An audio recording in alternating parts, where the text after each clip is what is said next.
Fast 100 की खबरों की। बीजेपी के पीएम कैंडिडेट के रूप में मोदी के नाम पर लालकृष्ण आडवाणी राजी हो या नहीं, कल नरेंद्र मोदी के नाम का ऐलान होना तय है। बीजेपी सूत्रों के हवाले से खबर है कि शुक्रवार शाम मोदी के नाम की घोषणा कर दी जाएगी। मोदी के नाम के ऐलान को लेकर कल बीजेपी संसदीय बोर्ड की बैठक होनी लगभग तय है। मोदी के नाम पर घमासान के बीच संघ ने बीजेपी को अल्टीमेटम देते हुए साफ साफ कह दिया है कि अगर आडवाणी नहीं भी मानते हैं तब भी संसदीय बोर्ड की बैठक बुलाकर मोदी के नाम का ऐलान कर दिया जाए। बीजेपी आडवाणी को भले न मना पाई हो, लेकिन सूत्रों की माने तो उन्हीं के खेमे के माने जाने वाले मुरली मनोहर जोशी मोदी के नाम पर झुकते दिखे। लोकसभा में नेता प्रतिपक्ष सुषमा स्वराज को भी शायद एहसास हो गया कि पार्टी मोदी को लेकर हुए फैसले से पीछे हटने वाली नहीं है। सूत्रों की माने तो राजनाथ सिंह से हुई मुलाकात के बाद सुषमा ने भी संघ और पार्टी के फैसले को मानने का भरोसा दिया है। इससे पहले बीजेपी में दिन भर आज बैठकों का दौर चलता रहा। 12:50 पर संघ चिंतक एस गुरुमूर्ति आडवाणी से मिले। दिन भर चली मुलाकातों के बावजूद मोदी के नाम पर आडवाणी को मनाने की सारी कोशिशें बेकार साबित हुई।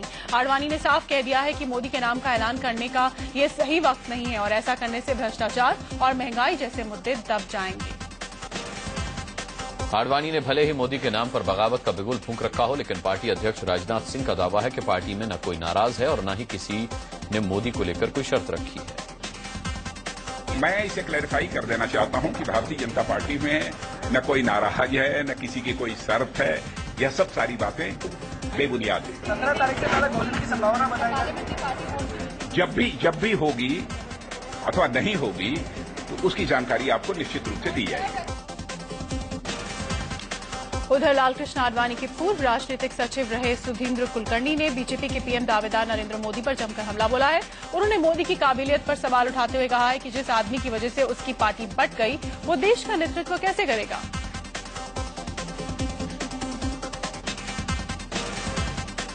मोदी के नाम पर अड़ंगा डालकर आडवाणी बीजेपी नेताओं के निशाने पर आ गए। मुझे लगता है कि कहीं न कहीं जनता की नब्ज को समझने में और कहीं न कहीं कोई चूक हो रही है और हम लोग ये उम्मीद करते हैं कि ऐसे समय में जिस तरह से आडवाणी जी ने अटल जी के नाम की घोषणा की थी उसी प्रकार और आडवाणी जी को आगे आकर और नरेंद्र मोदी के नाम की घोषणा करनी चाहिए। बिहार बीजेपी के फायर ब्रांड नेता गिरिराज सिंह ने भी इशारों में आडवाणी पर निशाना साधा है। ये परिवर्तन की हवा नरेंद्र मोदी के नाम के साथ और इस प्रवाह के विरुद्ध जो भी जाएंगे शायद वो बह जाएंगे प्रवाह। हरियाणा के रेवाड़ी में नरेंद्र मोदी के होर्डिंग पर काले पोतने के मामले ने अब तूल पकड़ लिया है। दरअसल रेवाड़ी में नरेंद्र मोदी की 15 सितंबर को रैली है। इसी रैली के प्रचार के लिए जगह जगह पर मोदी की होर्डिंग्स लगाई गई थी। सुबह सुबह जब लोग जगे तो देखा कि इन होर्डिंग्स पर कालिक पोती गई है, जिसके बाद कोहराम मच गया। समाजवादी पार्टी के सुप्रीमो मुलायम सिंह यादव ने दावा किया है कि आजम खान नाराज नहीं है। मुलायम भले ही आजम के बचाव में दिख रहे हैं, लेकिन उनके भाई और पार्टी महासचिव रामगोपाल यादव ने कहा कि जो लोग बैठक में नहीं आए थे उन्हें कार्यकारिणी से इस्तीफा दे देना चाहिए। रामगोपाल का इशारा सीधे सीधे आजम की तरफ था। समाजवादी पार्टी के महासचिव नरेश अग्रवाल ने भी आजम खान पर इशारों में निशाना साधा। सबका कद बराबर है, कोई आदमी अपने को पार्टी से बड़ा अपना कद अलग समझेंगे, उसकी गलतफहमी है और हम सब इससे सहमत। सभी लोग नेताजी की बदौलत जिंदा है। जिसको गलतफहमी के नेता की बदौलत हम पार्टी में अलग से हैं, उसकी गलतफहमी दूर हो जाए। देश का माइनॉरिटी किसी माइनॉरिटी के नेता कहने वोट नहीं देता। मुश्किल में घिरे आजम खान के साथ कभी उनकी कट्टर दुश्मन रही जयाप्रदा खुलकर आई। उन्होंने मुलायम को मौका परस्त बताते हुए शायराना अंदाज में हमला बोला। जला जला के जो इसे बुझाते हैं उसे चिरागों से नहीं, चिरागों की रोशनी से नफरत है। तो उनका जो बना हुआ दिया को वो खुद बुझाना चाहते हैं, बनाते हैं और बुझा देते हैं। तो ये सिर्फ समाजवादी पार्टी में ही हो सकता है। उनके लिए कोई किसी का सम्मान नहीं है। मुजफ्फरनगर हिंसा को लेकर सुप्रीम कोर्ट ने यूपी सरकार और केंद्र को नोटिस भेजकर सोमवार तक जवाब मांगा है। मुजफ्फरनगर हिंसा पर इलाहाबाद हाईकोर्ट ने गृह सचिव समेत मुजफ्फरनगर के डीएम, एसएसपी और डीआईजी से जवाब मांगा है। हिंसा की सीबीआई जांच की मांग को लेकर दायर जनहित याचिका पर हाईकोर्ट ने अफसरों को तलब किया है। 18 नवंबर को इस पर अगली सुनवाई होगी। उधर इंडिया न्यूज से खास बातचीत में मुख्यमंत्री अखिलेश यादव ने दोहराया है कि मुजफ्फरनगर में कुछ राजनीतिक दलों ने हालात बिगाड़े हैं। उत्तर प्रदेश में लगातार कई ऐसी ताकतें हैं जो इस प्रयास में लगी हैं कि माहौल खराब हो, चाहे वो किसी रूप में हो, राजनीतिक आंदोलन हो या भावनात्मक आंदोलन चलाने का प्रयास हो। उत्तर प्रदेश में कहीं न कहीं ऐसे बहुत सारे राजनीतिक दल हैं जो इस प्रयास में हैं। अगले हफ्ते कांग्रेस अध्यक्ष सोनिया गांधी और उपाध्यक्ष राहुल गांधी मुजफ्फरनगर के प्रभावित इलाकों का दौरा करेंगे। यूपी कांग्रेस के प्रभारी मधुसूदन मिस्त्री ने बताया कि सोनिया और राहुल हिंसा पीड़ित परिवारों से मुलाकात भी करेंगे। गाजियाबाद में बीजेपी के 6 विधायकों को हिरासत में लिया गया। ये सभी विधायक मुजफ्फरनगर जाने की कोशिश कर रहे थे। बरेली में भी बीजेपी विधायकों और कार्यकर्ताओं को हिरासत में लिया गया है। बरेली शहर, बरेली कैंटोनमेंट और आंवला सीट के बीजेपी विधायक मुजफ्फरनगर जाने की कोशिश में थे, लेकिन पुलिस ने उन्हें पहले ही हिरासत में ले लिया। गोरखपुर में भी बीजेपी विधायक विजय बहादुर यादव को उनके समर्थकों के साथ पुलिस ने हिरासत में ले लिया। मुजफ्फरनगर हिंसा को लेकर बीजेपी अध्यक्ष राजनाथ सिंह ने यूपी में राष्ट्रपति शासन लगाने की मांग की है। भारत सरकार को इंटरवीन करना चाहिए और फिर भी यदि सरकार रास्ते पर नहीं आती है तो मैं समझता हूं राष्ट्रपति शासन के अतिरिक्त और कोई दूसरा औचित्य शेष नहीं बचता। कांग्रेस महासचिव दिग्विजय सिंह ने मुजफ्फरनगर हिंसा के लिए सीधे सीधे बीजेपी को जिम्मेदार बताया। मैं तो शुरू से इस बात को कह रहा हूं कि ये भारतीय जनता पार्टी इस देश के 2014 के होने वाले चुनाव में केवल दंगा फसाद करा के ही चुनाव जीतना चाहते हैं। लखनऊ में जमातुल उलेमा नाम के मुस्लिम संगठन ने मुजफ्फरनगर में हिंसा मामले पर जोरदार प्रदर्शन किया। संगठन ने हिंसा में लगाम लगाने में नाकाम रहने पर यूपी के मुख्यमंत्री अखिलेश यादव से इस्तीफा मांगा है। उधर मुजफ्फरनगर में हालात धीरे धीरे सामान्य हो रहे हैं। हालांकि हर तरफ सेना के जवानों और पुलिस वालों का पहरा लगातार जारी है। मुजफ्फरनगर में कर्फ्यू में आज सबसे ज्यादा देर तक की ढील दी गई। सुबह 10 बजे से 7 घंटे की राहत मिलने पर लोग घरों से बाहर निकले और खरीदारी करने में जुटे। शनिवार से यहां कर्फ्यू लगा दिया गया था, जिससे लोगों की मुसीबतें बढ़ गई थी। मुजफ्फरनगर में हिंसा की कोई नई वारदात सामने नहीं आई है। अब तक की जानकारी के मुताबिक 38 लोगों की मौत हो चुकी है। मुजफ्फरनगर हिंसा के बाद मुस्लिम धर्मगुरुओं ने अखिलेश सरकार की कार्यशैली पर सवाल उठाए हैं। मौलाना कल्बे जवाद और राशिद फिरंगी महली ने कहा कि जो सरकार लोगों की जान नहीं बचा सकती, उससे कैसी उम्मीद की जाए। अजमेर शरीफ के दीवान सैयद जुनैल ओबैदीन ने मुजफ्फरनगर हिंसा पर दुख जताया है। यूपी के शामली में अफवाहों के बाद हुई फायरिंग को लेकर पुलिस ने कार्रवाई की है। पुलिस ने अवैध हथियारों के साथ 6 लोगों को पकड़ा है। पूरे मामले को खुद एडीजी भी गंभीर मानकर जांच की बात कर रहे हैं। नाबालिग से यौन शोषण के आरोपी आसाराम को अभी जेल में ही जेल की रोटी खानी होगी।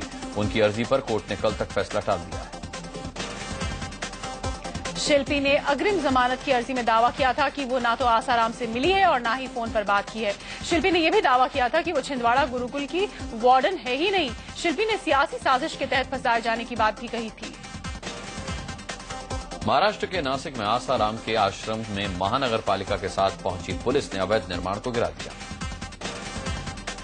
इस जमीन पर नासिक में लगने वाले कुंभ मेले के लिए आपातकालीन रास्ता बनाने का करार सालों पहले हो चुका है। नासिक महानगर पालिका कमिश्नर ने आश्रम को 3 दिन का नोटिस दिया है, वरना आश्रम पर बुलडोजर चलना तय है। मध्य प्रदेश में आसाराम के छिंदवाड़ा स्थित आश्रम के खिलाफ प्रशासन जांच के आदेश जारी कर चुका है। आरोप है कि ये आश्रम ग्रीन बेल्ट में अवैध रूप से बनाया गया है। आसाराम के गाजियाबाद में आश्रम पर भी प्रशासन की नजरें टेढ़ी हो गई हैं। आश्रम पर टैक्स बकाये को लेकर नोटिस जारी करने की तैयारी हो रही है। आसाराम के नंदग्राम आश्रम पर 5 लाख से ज्यादा का टैक्स बाकी है। गुजरात के सूरत के एक गणेश पंडाल में आसाराम से जुड़ी एक झांकी पर विवाद हो गया। इस झांकी के साथ एक कानून बन गया है। संसद के दोनों सदनों से बिल को पास करने के बाद दस्तखत के लिए राष्ट्रपति के पास भेजा गया था, जिसे मंजूर कर लिया गया। कुछ दिन पहले गुजरात में मोदी से मुलाकात करने वाले कांग्रेस नेता दसाई चौधरी को उस मुलाकात का तोहफा मिला। दसाई को बीजेपी में एंट्री मिल गई। भोपाल में कांग्रेस नेता ज्योतिरादित्य सिंधिया की प्रेस कॉन्फ्रेंस में कार्यकर्ताओं ने जमकर हंगामा किया। दरअसल मीडिया के बैठने की जगह पर कांग्रेस कार्यकर्ताओं ने कब्जा कर लिया। जब सिंधिया ने उन्हें बाहर जाने को कहा, इससे कार्यकर्ता भड़क उठे। बाद में सिंधिया ने मीडिया से माफी मांग ली। लखनऊ में 84 कोसी परिक्रमा के समापन कार्यक्रम में शामिल होने अयोध्या जा रहे स्वामी चिन्मयानंद और महामंडलेश्वर अभूतानंद को पुलिस ने लखनऊ एयरपोर्ट पर गिरफ्तार कर लिया। पाकिस्तानी खुफिया एजेंसी ISI ने भारत में आत्मघाती हमला करवाने की साजिश रची है। नेपाल बॉर्डर पर पिछले महीने गिरफ्तार हुए आतंकी यासीन भटकल ने पूछताछ में बताया कि देश में 10 से 12 फिदायीन हमलावर घूम रहे हैं, जिनमें 3 से 4 महिलाएं हैं। यासीन भटकल ने पाकिस्तान और अफगानिस्तान की तरफ भारत में आत्मघाती हमले करने की योजना का खुलासा किया है। श्रीनगर में सचिवालय के पास प्रदर्शनकारियों और पुलिस में भिड़ंत हो गई। शोपियां में हुई मौत के विरोध में इत्तेहाद पार्टी के नेता कार्यकर्ता सचिवालय घेरने जा रहे थे। अभिनेत्री प्रीति जिंटा की मुश्किलें बढ़ सकती हैं। मुंबई के अंधेरी कोर्ट ने उनके खिलाफ गैर जमानती वारंट जारी किया है। चेक बाउंस का उन पर मामला है। सरोगेट बेबी के लिंग परीक्षण के मामले में शाहरुख खान और उनकी पत्नी गौरी खान के खिलाफ बॉम्बे हाईकोर्ट में सुनवाई 2 हफ्ते टल गई है। फिल्म निर्माता रामगोपाल वर्मा की कंपनी पर सर्विस टैक्स विभाग ने छापा मारा है। महंगाई के मोर्चे पर आम लोगों के लिए अच्छी खबर है। खबर ये कि अगले हफ्ते पेट्रोल ₹1.50 सस्ता हो सकता है। कोलकाता में एक निजी स्कूल में पढ़ने वाली 5वीं क्लास की छात्रा की मौत से गुस्साए परिजनों ने जमकर हंगामा किया। कोलकाता के स्कूल में हंगामा इस कदर बरपा कि भारी संख्या में पुलिस को बुलाना पड़ा। दरअसल 5वीं क्लास की छात्रा ऑन्ड्रेला की मौत के लिए घरवाले उसके सीनियर्स को जिम्मेदार बता रहे हैं। पूर्वी दिल्ली के मयूर विहार थाने के सामने गुस्साए लोगों ने एक लड़की का शव रखकर जमकर हंगामा किया। ये लड़की 5 सितंबर को ट्यूशन पढ़ने जाते वक्त लापता हो गई थी।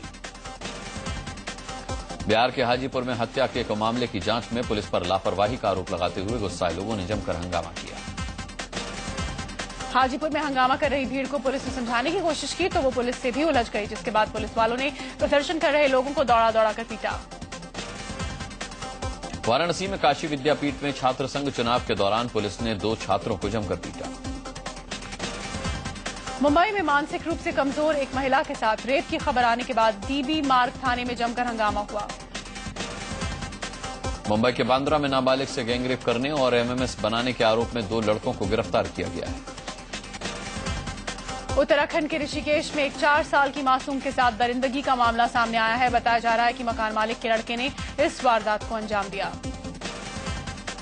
यूपी के हमीरपुर में एक स्कूल टीचर पर 3 मासूम छात्रों के साथ दुष्कर्म करने का आरोप लगा है।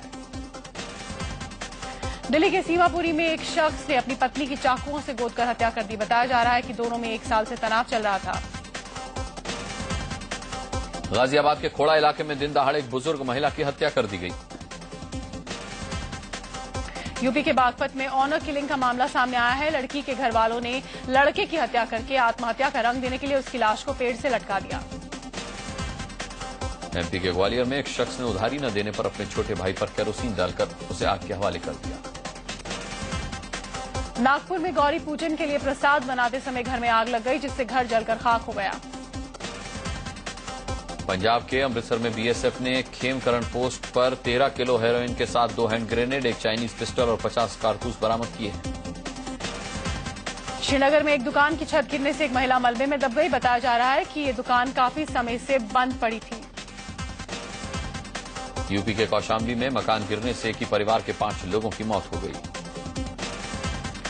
मध्य प्रदेश के जबलपुर में बीजेपी सांसद के काफिले की गाड़ी ने 2 लोगों को कुचल दिया। हैरानी की बात यह कि हादसे के बाद सांसद मदद की बजाय चुपचाप निकल गए। हरियाणा के यमुनानगर में मोबाइल के ईयरफोन के चलते भीषण हादसा हुआ, जिसमें एक छात्र की मौत हो गई। गुड़गांव में एक गेस्ट हाउस पर पुलिस ने छापा मारकर 3 लड़कियों और 4 लड़कों को गिरफ्तार किया। पंजाब के संगरूर के जेल के 4 पुलिसकर्मियों और एक फार्मासिस्ट को गिरफ्तार किया गया है। जेल के ये 5 स्टाफ जो कैदी बीमार नहीं रहते थे, उन्हें बड़े अस्पतालों में रेफर करते थे। वाराणसी में फेसबुक पर विदेशी लड़की से दोस्ती ने एक युवक को सलाखों के पीछे पहुंचा दिया। इस लड़की ने पैसों की तंगी का हवाला देकर दोस्ती की आड़ में पहले युवक के घर में जगह बनाई और फिर उस पर छेड़खानी का आरोप लगाकर हंगामा खड़ा कर दिया। एमपी के खंडवा में जल सत्याग्रह के 12 दिन बीतने के बाद भी आंदोलन कर रहे लोगों का हौसला कम नहीं हुआ है। असम बाढ़ के कहर से जूझ रहा है। यहाँ के 12 जिले बाढ़ की चपेट में है। जोरहाट जिले में बाढ़ के चलते करीब 20,000 की आबादी संकट से घिरी हुई है। असम के नगांव जिले में भी बाढ़ का कहर जारी है। असम के 12 जिलों के साथ साथ गोलाघाट में बना काजीरंगा नेशनल पार्क भी बाढ़ की चपेट में है। मध्य प्रदेश के छतरपुर में पुल नहीं होने के चलते बच्चों को नदी पार करके स्कूल जाना पड़ता है। गुजरात के जूनागढ़ में गणेश उत्सव के दौरान रोमांचित करने वाली तस्वीरें सामने आई हैं। पंजाब के जालंधर में पंजाब पुलिस की एक महिला कांस्टेबल अपने खतरनाक स्टंट के चलते चर्चा का विषय बनी हुई है। फिक्सिंग में फंसे खिलाड़ियों के भविष्य पर शुक्रवार को फैसला होगा। कल बीसीसीआई की अनुशासन समिति की बैठक दिल्ली में होगी। इस बैठक में स्पॉट फिक्सिंग की जांच करने वाले रवि सवानी की रिपोर्ट रखी जाएगी और